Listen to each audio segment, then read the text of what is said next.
Hello and welcome to Mr. Saucedo's YouTube videos. Today we're going to be talking about how cells transport materials in and out. So we already talked about ion channels and about ion pumps. One of those, the ion channel, was a type of passive transport. So when we say passive transport, what do we mean? We mean that we have no net energy being lost by doing that type of transportation. So here are some common types of passive transport. Diffusion is something that naturally happens. It costs no energy, and non-living things do this. So diffusion is the movement of a fluid or a gas from a region of high concentration to a region of low concentration. So you can picture this as being a perfume bottle, right? So we have a perfume bottle right there in the left-hand corner, and it's all these little, tiny purple particles. And then when I open the perfume, it's going to slowly spread itself out because we have a high concentration originally here in the corner, and then it will naturally spread itself out until it is equally spread out. That's diffusion, okay? And again, all particles naturally do this process, okay? If they're a fluid or if they're a gas. And so again, if we did this time lapse, we have yellow food coloring, and slowly as it sits, the food coloring is going to diffuse and spread out. And again, no energy is being used in this process because these are non-living things. These are non-living systems. So they have no way of manufacturing ATP and things like that, right?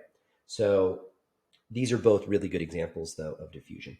How does diffusion work through a cell membrane, right? So believe it or not, water is just allowed normally through the cell membrane. We used to think that water just kind of snuck through the phospholipids. Now we know that isn't the case, but you can think of it still. So there aren't any, they're showing it as if these particles are going straight through the cell membrane. Let's, be a little bit more forgiving of this little animation, but you can get the idea that we have a high concentration of purple particles on the left side of this membrane and a low concentration originally on the right. Eventually, as diffusion occurs, they will equalize until they are the same. So you can see that the flow, everything's, oh great, it's moving this way. And yeah, they're still escaping, but eventually the net flow will be exactly equal. The amount of purple particles moving from here to here will be the exact same as the amount of purple particles moving from here to there. So facilitated diffusion is kind of what we were talking about yesterday. That's movement through an ion channel. And like we said, there are different types of protein channels that only allow certain types of molecules through. Like, for example, there's a protein channel that only allows glucose through. And so you can picture glucose as having a certain structure, and only glucose is going to be allowed to move through that channel. Some of them do have this little mechanism where they kind of like change their shape and let things in and out so that things aren't just flooding in and out. Instead, they're a little bit more organized. This conformation change does not cost any energy. And so, again, that's facilitated diffusion. Now, osmosis is specifically the diffusion of water. So, diffusion is any substance other than water. Osmosis, on the other hand, is the diffusion of water through the cell membrane.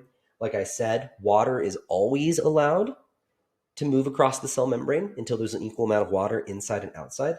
And so we used to think that it just kind of snuck through the phospholipids. Now we know that there are special protein channels that every single cell on Earth has called aquaporins. And this is a relatively recent discovery. Like within the last decade, I believe, aquaporins were discovered. So again, if you think, nothing different ever happens in biology because we end up talking about scientists from like the 1600s and 1800s, there is stuff happening all the time. So in reality, what we're looking at here should have little proteins letting through these. I'm assuming these are water molecules. Normally, whenever people show like this type of stuff, it's almost always supposed to represent some form of osmosis. And so we're going to do, you don't have to write this particular stuff down yet. But I wanted just to think of what we just talked about, right? We talked about osmosis. What's going to happen if we put a cell that is pure water into a saltwater solution, what do we think will happen to the cell as a result of that? So that's my solution. That is my cell. What happens when I put them on top of each other? What do you think? Answer, the cell is going to start to shrink. The question is why? Think about what we just talked about. Well, in a saltwater solution, there is more solute, right? Solute meaning stuff that isn't water. So that means that, the cell is going to lose water because it's going to say, oh, hey, I have to equalize this. And there's stuff floating around. And let's again assume that only osmosis is allowed to occur. So we can't get salt into our cell.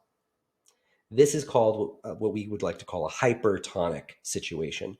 So a hypertonic solution is one where your cell is going to shrink because there's more dissolved solute inside of the solution than inside of the cell. What if I have, a cell that has salt water and I put it into a pure water solution? So now I'm flipping it. So that's my watery solution that's pure water. This is my saltwater cell. What do you think is going to happen? Well, again, we're going to pretend like salt can't ever leave this cell. So it's going to start to expand. Why? If we have pure water, right, in our solution, that means there's no solute. The cell is going to try to equalize and make sure that we have the same amount of water inside of our cell as there is outside of this solution. So it's going to start to swell up. We call that a hypotonic solution because there's less solute, there's less dissolved stuff in the solution than there is inside of the cell.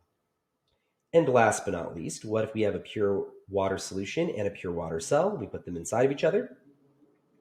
What do you think is going to happen? Answer, nothing happens. That's what we call an isotonic solution. But just because nothing happens doesn't mean that there's nothing actually occurring at the cell membrane. We'll talk about that and show you a picture of it in a second. But we call that isotonic. Iso means equal. All right, so now you can write this in your notes. If we have a cell in a hypertonic solution, that means the solution has more solute. So the word hyper means more. So the cell would shrink. So here's the situation that I would like you to draw. Let's say we have a 30% solute, 70% water solution. We have a cell that is 10% solute, 90% water. I put that in there. What direction is the water going to move? It's going to move out because this is 90% water right now. This is 70% water. It's going to try to get this to be closer to 90%. And it's going to lose this until they're equal in amount. All right. That's our hypertonic situation.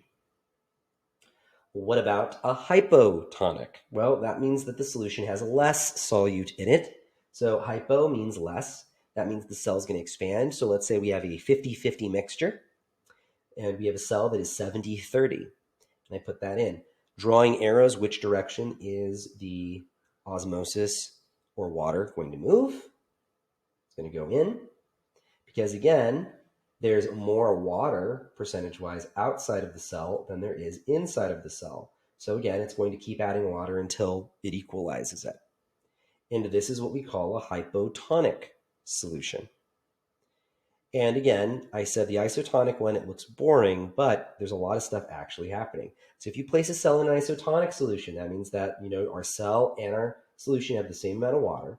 Water will enter and leave the cell at the same rate. So you might, on the surface, right, from a distance, it looks like nothing's happening. But in reality, water is constantly moving in and out of the membrane. It just so happens that if 3 water molecules are leaving, 3 new water molecules are coming in somewhere else. And that is what isotonic is really getting at.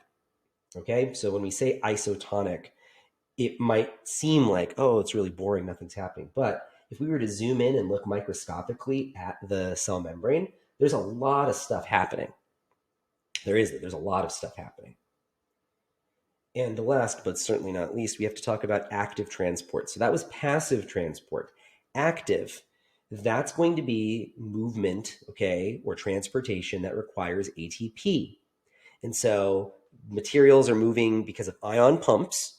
That's what we already talked about. Or vesicle movement. Vesicles are delivery little guys, right? So they can deliver things. And so that movement could also be what we're talking about. So endocytosis is the movement of molecules into a cell. And so sometimes you can think of this as kind of like being like the cell is eating something. And in the case of white blood cells, that is exactly what they are doing. And so you can see like it's forming a little bubble. And so now we have a little vesicle or vacuole that has a little, solid particle in it that's going inside of the cell. Or exocytosis, that's the movement of molecules out of the cell. And so a lot of times what that ends up being is removing waste products. So, your cell will have all this leftover junk that it doesn't need. And so a little vesicle could carry that to the cell membrane and then dissolve. And then slowly but surely, all of that waste product gets kind of jettisoned out. And that could be going into your blood, and then it gets filtered out, and then you pee it out or something. Or it could be moving out carbon dioxide, in your lungs, and then you breathe it out. It really just depends on what we're looking at, and that's it. So if you guys have any questions, let me know.